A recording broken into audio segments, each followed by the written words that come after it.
తప్పకుండా సొయ్యి తెచ్చుకొని ఇవాళ ఖచ్చితంగా ఇవాళ ఒక సీనియర్ లేదు, జూనియర్ లేదు, ఒక పెద్ద మనిషి లేడు, ఎవరికి అమ్ముడు పోనోడు లేదు, అవకాశ రాజకీయాలు చేసేది లేదు. ఎవరు ఒక నిజాయితీ పరుడు, ఒక నిజాయితీగా తను నిష్పక్షపాతంగా ఆంధ్ర అయినా తెలంగాణ అయినా దేశ రాజకీయాలైనా నిష్పక్షంగా మాట్లాడుతున్నటువంటి వ్యక్తి అటువంటి ఒక సీనియర్ జర్నలిస్ట్ను పట్టుకొని ఈ రకంగా ట్రోలింగ్ చేయడం అనేది చాలా దుర్మార్గం.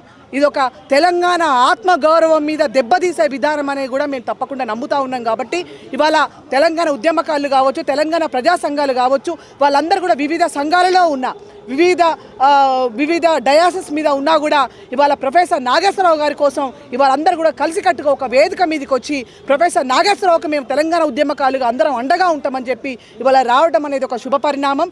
కాబట్టి ఇవాళ తెలంగాణకు మాకు 12:30 అయింది తెలంగాణ వచ్చి, కానీ ఇంకా మా అస్తిత్వ పోరాటం ఇంకా సాగుతూనే ఉంది.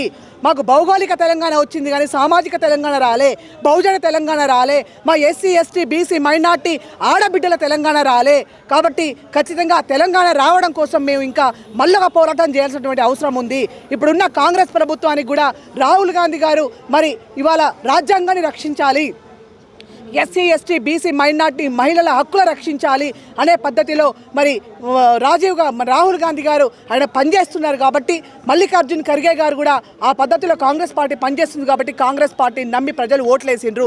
కాబట్టి ఇప్పటికైనా కూడా మల్లికార్జున్ ఖర్గే గారు, రాహుల్ గాంధీ గారు, మాకు తెలంగాణ సోనియా గాంధీ గారు లేకపోతే మాకు తెలంగాణ లేదు. కాబట్టి మేము ఖచ్చితంగా తెలంగాణ బిడ్డలుగా సోనియా గాంధీ గారి వల్లనే మాకు తెలంగాణ వచ్చిందని చెప్పి మేము 100% నమ్ముతా ఉన్నాం.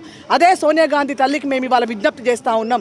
అమ్మ, ఇవాళ తెలంగాణ కాంగ్రెస్లో మిమ్మల్ని చూసి మేము ఓట్లేస్తే ఇవాళ ఇంకా మా ఆంధ్ర వాళ్ళ విగ్రహాలను పెట్టి మా ఆత్మ గౌరవాన్ని ఇవాళ మరి దెప్పిపొడిసేటువంటి ప్రయత్నం జరుగుతూ ఉంది. కాబట్టి ఖచ్చితంగా ఇవాళ సోనియా గాంధీ గారు, రాహుల్ గాంధీ గారు, మల్లికార్జున్ ఖర్గే గారు ఇవాళ మిమ్మల్ని నమ్మి మేము ఓట్లేసినందుకు మాకు ఏ రకమైనటువంటి పరిపాలన జరుగుతూ ఉందో మీరు సుదీర్ఘంగా తెలుసుకొని ఖచ్చితంగా మాకు న్యాయం చేయాలని చెప్పి కూడా మేము ఇవాళ డిమాండ్ చేస్తూ ఉన్నాం.